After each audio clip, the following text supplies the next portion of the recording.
What's up, everybody? Welcome back to another edition of K-Cards Baseball. Thanks for joining me tonight. Hopefully you all are doing wonderful out there. It is Thursday evening, and as we talked about last week, on Thursday evenings going forward, we are doing our top pulls of the week. I really didn't open much product this week, however. I only opened, I think, one fat pack of Series 1 and a blaster box of Topps Heritage High Number and a hanger box of 2024 Topps Chrome Football. Oops. And that's about all I actually opened this week, so not a lot of great hits. So I thought I would start this video off with opening up another hanger box of Series 1, and maybe we can pull a card or two to add to our top hits of the week. So let's see what we have inside of this hanger box. Hopefully we can pull something really good to wrap up the week. This actually feels a little bit different, but that doesn't mean anything at all. There is our pack of 59 cards in them, and let's see what we got inside of here. Kind of different for me doing this video because I bought a new tripod. I think I mentioned that the other night, and it is a little bit bigger than my previous tripods that I've used, so I'm actually having to do these videos watching through my camera on my phone rather than just looking over top of the tripod at the actual cards. So this probably should help as far as the keeping the cards a little bit better centered than what I've done in the past, but it is a little bit of an adjustment for me. But that is neither here nor there. We've kind of actually revamped the whole studio. I have a new set of studio lights, which are way better than the lights I used to have. I bought a new set of wireless mini microphones, which are also way better than what I used to have. Hopefully you guys notice a difference as far as the sound quality on these videos. And I did buy a really nice tripod, so made some investments in upgrading the quality of these videos, and hopefully it helps as far as that goes. But anyways, let's go through these. Zach Wheeler, Will Brennan, Dylan Cease, Michael McGreevy, Tyler Phillips. There's Bobby Witt Jr. If you did watch that video the other day of me opening up that hanger pack, and one of the cards that we're going to feature tonight is that HFA of Bobby Witt Jr. That was really an awesome pull. There's Jace Young rookie card. Like that one an awful lot. We got Ian Happ, Brandon Nimmo, Nolan Shawniewell, Reese Olson, Logan Webb. How about those Giants getting off to such a great start this year? Manny Machado, John Kenzie Noel, again one of the top rookies in the set. I didn't have him in my top 10. I'm actually fairly excited to see that my pick for the best rookie in Series 1 this year, Jacob Wilson, for the A's, speaking of the A's, Shea Langoliers right here, is getting off to a tremendous start. Just absolutely raking for sure. And Tanner Scott, Christopher Morel, Detroit Tigers team card, Abraham Toro, Xavier Edwards. Unfortunately, my Twins have just stunk it up. I think they're 4-9 now after dropping 2 or 3 out of 4 to the Royals and come home this weekend playing the Detroit Tigers. Hopefully they turn it around pretty quick. Carlos Correa, speaking of the Twins, Ernie Clement. Now let's take a look at the hits. What do we got here? We got a pink diamante of Vladdy, the $500 million man, Vladimir Guerrero Jr. Nice contract for him, so that is pretty awesome. I don't know if this card would actually be in my top hits of the week, but hey, it's a pink diamante of Vladdy. Our silver diamantes are Joey Cantillo, I should say, and then Lamont Wade Jr. on those diamantes. Nothing great there. There's a Cactus League of Corbin Carroll. He's gotten off to a really nice start this year as well. And then we have our stars of MLB, Brooks Lee, currently on rehab assignment. Hopefully he comes up soon. Rafi, James Wood, and Corey Seager are what we got in the Stars at MLB. Drew Thorpe on the 90. And that's going to be pretty much it. Nothing great. Corbin Carroll is in there. Tariq Skubal. Dylan Cruz. Hey, there's a nice Dylan Cruz card, even though he isn't doing very well. I think he's batting like low 100s. So, not great. But as we saw last year, Jackson Chourio and Wyatt Langford got off to a really bad start last year and turned it around towards the end of the year. So, we can only hope that guys like Dylan Cruz and Jace Young and Jason Dominguez, to some extent, even though he's doing a little bit better, turn it around going into the second half or going into the rest of the season. A little bit too early to call it the second half of the season at this particular point. So maybe I will toss this pink Diamante into the best pulls of the week because we didn't really open up a tremendous amount of product. In fact, I'm seriously contemplating, rather than doing a weekly top hits video, I'm probably going to just do like a monthly top hits, like once a month, rather than just doing weekly, because you guys can go back and see what my top pulls of the week are just by watching any of the regular weekly videos. But if I wait till the end of the month, for example, then I think it would be a better video. It'll be a little bit more substantial, and it might kind of refresh your memory for our top pulls of the month. So I think that's what I'll probably do. I'll probably do the first top pulls of the month at the end of this month. I mean, if it was one thing, if I was opening up a case of blaster boxes or a bunch of hangers, but you guys know that that's not how I roll. I don't have that ability to go out and spend that much money on cards. Unfortunately, we all live on a little bit of a budget these days, so we got to kind of control our spending. So it is what it is. Anyways, so let's go through the top pulls of the week. Let me know what you guys think of that idea anyways, as far as doing just a recap video at the end of the month. I think that would be a little bit better, a little bit more substantial, even though we've had some phenomenal hits lately. I'm not going to complain at all, man. The cards that we've pulled lately have been simply incredible. I'm still trying to get over this dang cough. Anyways, Dylan Cruz leads us off having that nice rookie card there. I don't know if I've actually pulled his card yet out of Series 1. This is probably close to the last you're going to see of Series 1. For me, anyways, Vladimir Guerrero. I do like the high numbers. I have a couple blasters of that to open. And some more Series 1 to open as well. I have an egg tin, so you're going to see some additional Series 1, but I don't know if I'm going to be buying much more Series 1, especially with Bowman coming out at the beginning of May. Super pumped about that. Going to be making a new release video about that, so check that out in the upcoming days. Harmon Killebrew on the MLB debut card from Heritage High Number. Any Harmon Killebrew is going to be in any type of top videos that I make, or top pulls video that I make, because he's my guy, man. He is the guy that got me interested in baseball when I was a young one. Now, I wanted to show you this because I had a curious question. These two cards I pulled out of High Number this week. One of these cards is a white border, and one of these cards isn't a white border. I cannot, for the life of me, tell the difference because all the lettering, like up here, and the name of the card is exactly the same. They are white lettering. The names are all in white lettering. The border down the middle and around the edges are also all white on both cards, but one is a white border and one isn't. I'm guessing you guys can tell which one is the white border because I have this one in a sleeve.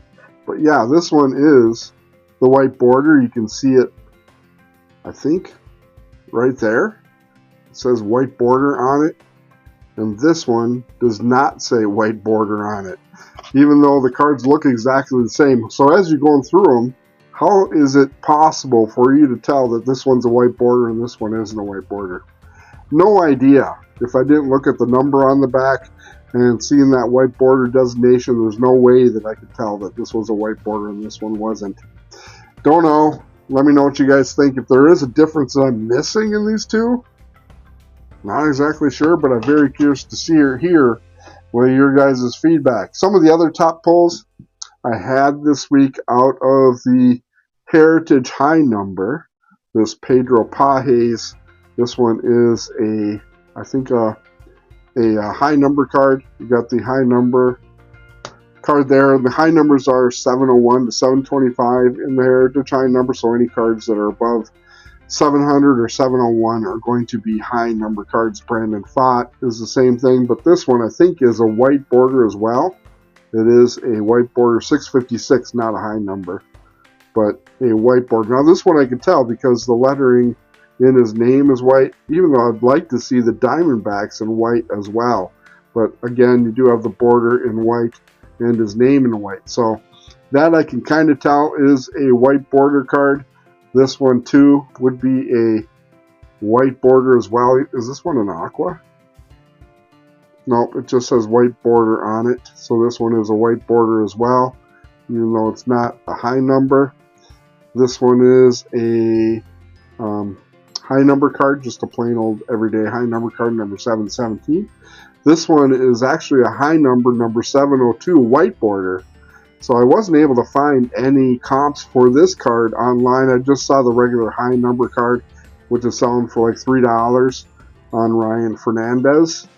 But I didn't see any white border high numbers at all. I imagine that might possibly like double the price.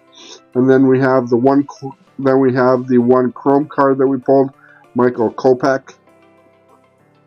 On the chrome card, this one is numbered 496 out of 699. You can kind of see the numbers right there. Number 496 out of 699 on the Michael Kopech card.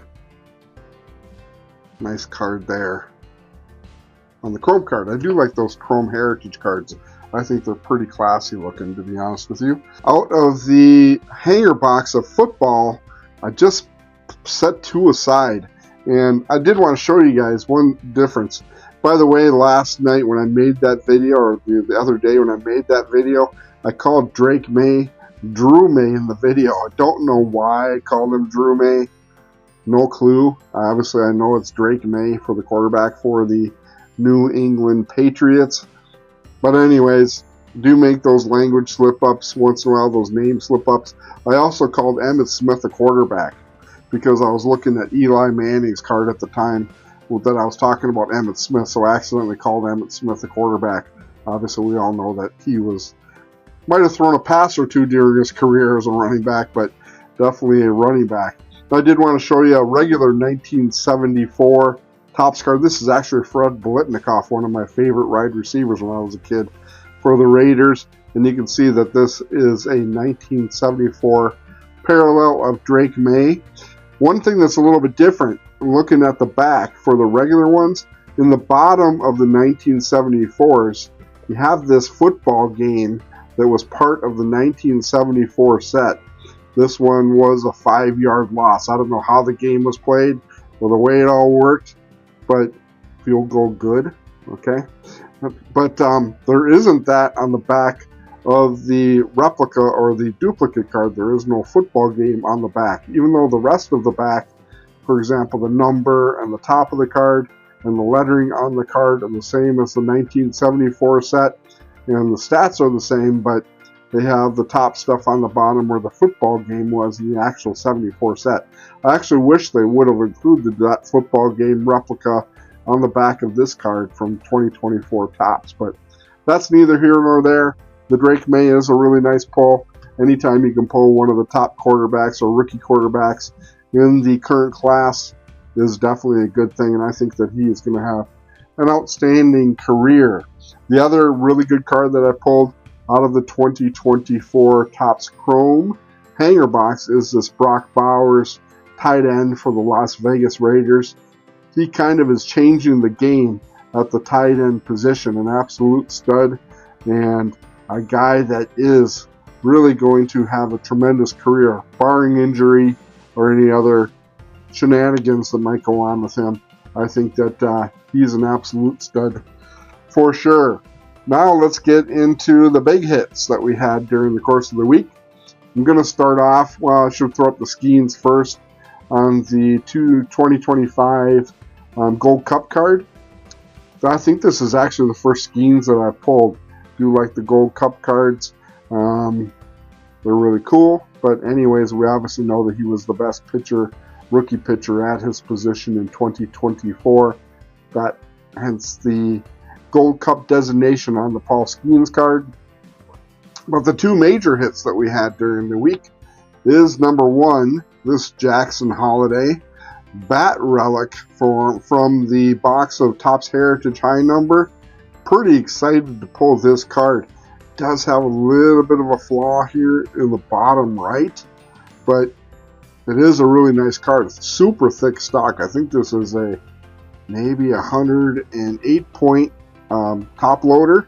Was able to get it in that particular top loader, but a really cool card. On eBay, this card on the high end was like 65 to 70. On the low end was right about $50. Probably going to sell this card, actually. If any of you guys might be interested in buying this card, definitely let me know, and we might be able to work out a deal for this card. Let me know down in the comment section below if you might be interested in this particular card, and we'll work something out. I'll give you a good deal if you're a subscriber for sure. And the best pull, what I consider the best pull, even though the Jackson Holiday, in looking up the comps, actually is a little bit better value than the Bobby Witt Jr. HFA card. I just like this card. I think the upside for this card might possibly be more than the Jackson Holiday Bat Relic card. But with the Lion's head right there and the stadium in the background, this is just a really beautiful card. I do like the crown right there in the back of Bobby Witt Jr. He absolutely killed my Twins this past 4 games, but he's just a flat-out stud. Probably is one of the favorites for MVP this year if the Royals have a really good year.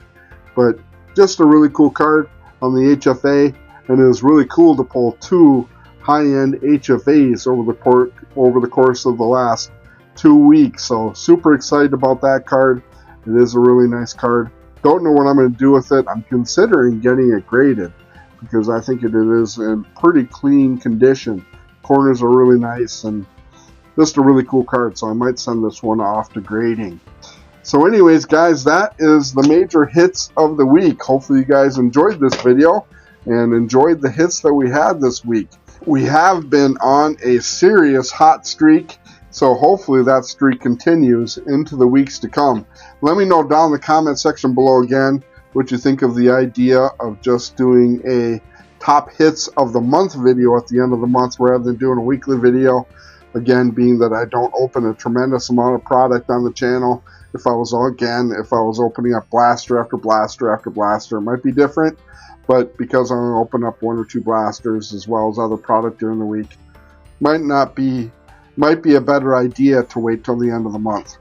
Anyways, guys, that's all I got for you guys tonight. Throw a comment down in the comment section. Hit the like, subscribe if you're not a current subscriber.